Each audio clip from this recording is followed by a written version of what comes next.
الحمد لله رب العالمين والصلاة والسلام على خاتم الأنبياء والمرسلين سيدنا محمد وعلى آله وصحبه أجمعين. أعوذ بالله من الشيطان الرجيم. بسم الله الرحمن الرحيم. كلا سيعلمون ثم كلا سيعلمون. سبحانك لا علم لنا إلا ما علمتنا إنك أنت العليم الحكيم. رب اشرح لي صدري ويسر لي أمري واحلل عقدة من لساني يفقه قولي واجعل لي وزيرا من أهلي رب زدني علما وارزقني فهما ثم أما بعد. گرامی قدر حاضرین، ناظرین، بھائیوں، بہنوں، بچوں اور دوستوں،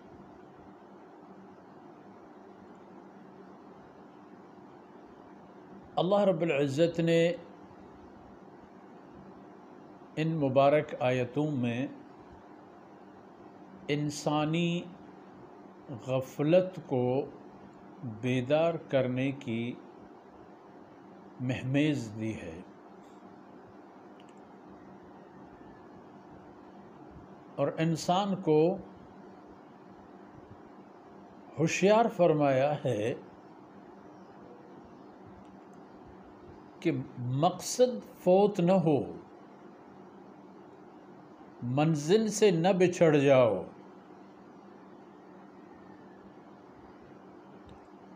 جس چیز کے بارے میں تم اختلافات کے شکار ہو. اچھا، ان کی اختلافات پر دو قسم کی ہوتی تھی.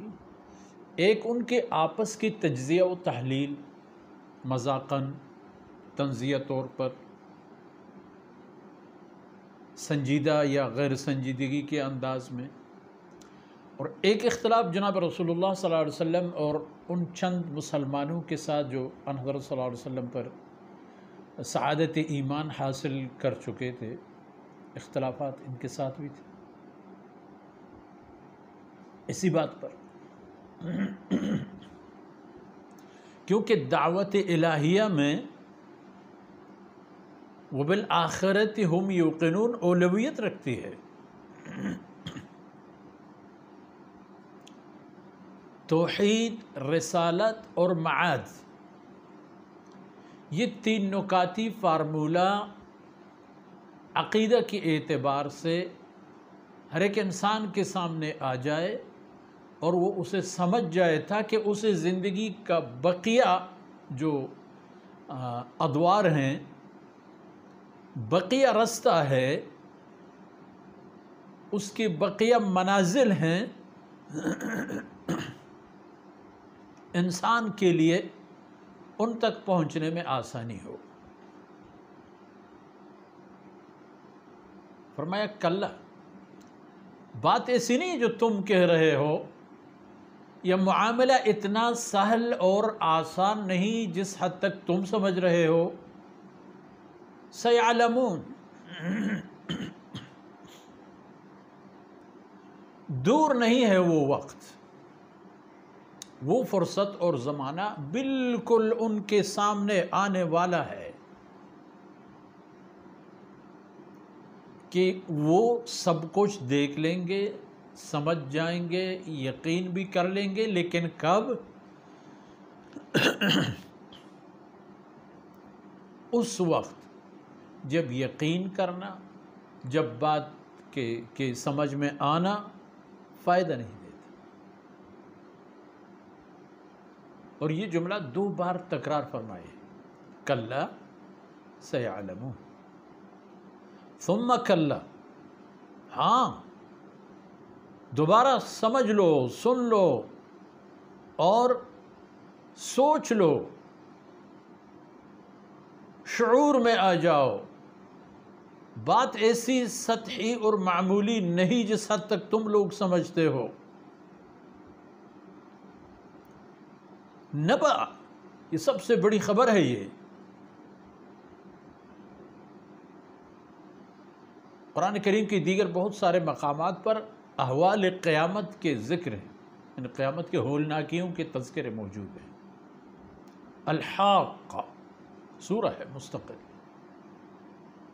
القارعہ مستقل سورہ ہے،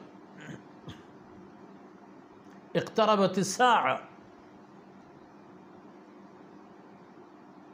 اور اسی طرح اقترب للناس حسابهم وهم فی غفلہ۔ یہی انسان بہت تیزی اور سرعت کے ساتھ اس منزل کی طرف جا رہا ہے،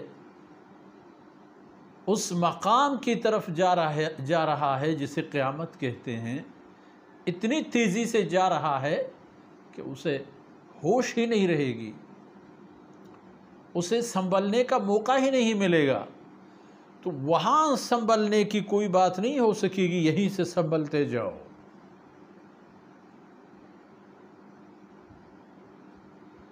یہ بات تو کفار کی تھی۔ بحیث مسلمان جن کو ایمان ہے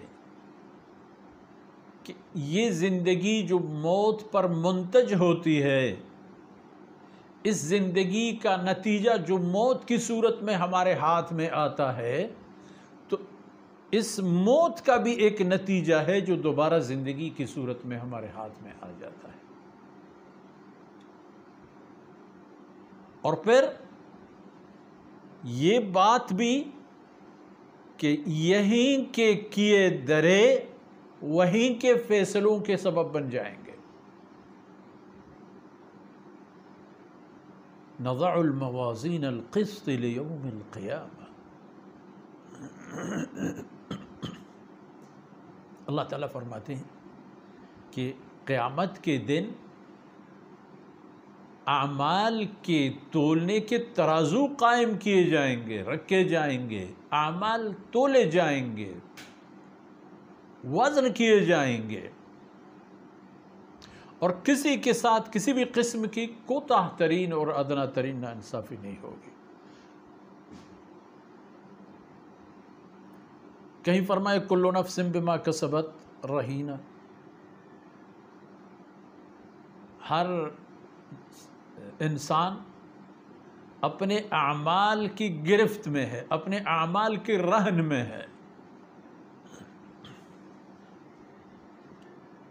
یہ تمام توجہ ہے میرے بھائی کہ اس دنیا کی مثال، ایک عجیب مثال سمجھ لو۔ آپ جانتے ہیں کہ کشتی نہ تو آسمان میں پرواز کر سکتی ہے اور نہ ایک خوبصورت سڑک پر دوڑ سکتی ہے۔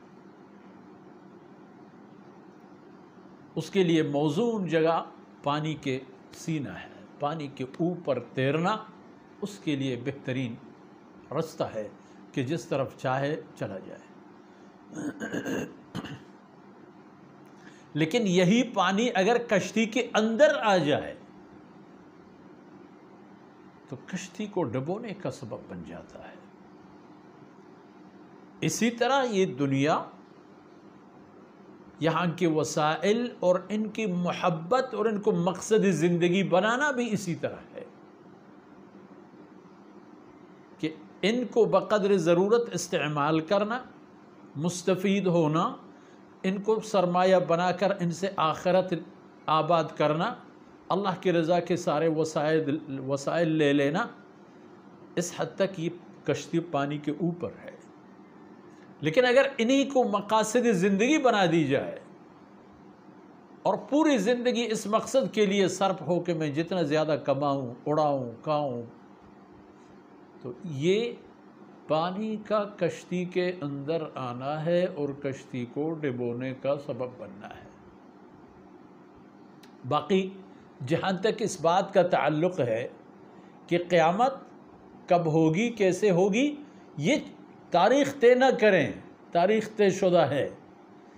آپ اپنے آپ کو تیار کریں اے بنی آدم،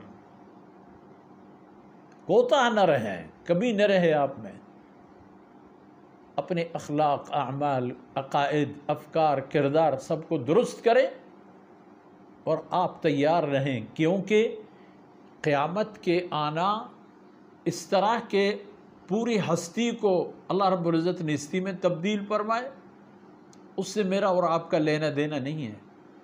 میری اور آپ کی قیامت تب شروع ہوگی جب روح جسد خاکی سے پرواز کر جائے، کیونکہ قبر اور حساب اور کتاب اور قبر کے اندر اعمال کا مؤثر ہونا، یہ سب تو موت ہی سے شروع ہو جاتے ہیں۔ اور حضرت صلی اللہ علیہ وسلم کا یہ فرمان بھی ہے، من مات فقد قامت قیامتہ، جو انسان مر گیا تو گویا کہ اس کے لیے قیامت قائم ہو گئی۔ تو اس لیے میرے بھائیو، قرآن کریم کی آیتیں، اللہ کے فرمودات ہمیں جگانے کے لیے آئی ہیں، اور ان لوگوں نے جنہوں نے قرآن سے بیداری حاصل کی، روشنی حاصل کی، دنیا اور آخرت کی سعادت ان کے حصے میں آئی، اور جن لوگوں نے اسے نظر انداز کیا، خاطر میں نہیں لایا، اس کے ساتھ اپنے آپ کو فٹ نہیں کیا، وہ خسرت دنیا والآخرہ کے مصداق قرار پائے، یعنی ان کی دنیا بھی خسارے میں چلی گئی اور ان کی آخرت بھی خسارے میں چلے گئی۔ آج کا حلقہ درس اسی پر مکمل ہو جاتا ہے، اور اگلے نشستوں میں انشاءاللہ ان آیتوں کے معاملے میں مزید آگے جائیں گے۔ اللہ تعالی ہمیں اور آپ کو عمل کی توفیق سے نوازے، ہماری کوتاہیوں سے درگزر فرمائے، اور اللہ رب العزت امن، امان اور عافیت کا سایہ قائم و دائم رکھے ہم پر، پوری امت مسلمہ پر، پوری بنی نوع انسان پر۔ وصلی اللہ علی نبینا محمد وعلی آلہ وصحبہ اجمعین۔ لا إله إلا الله، لا إله إلا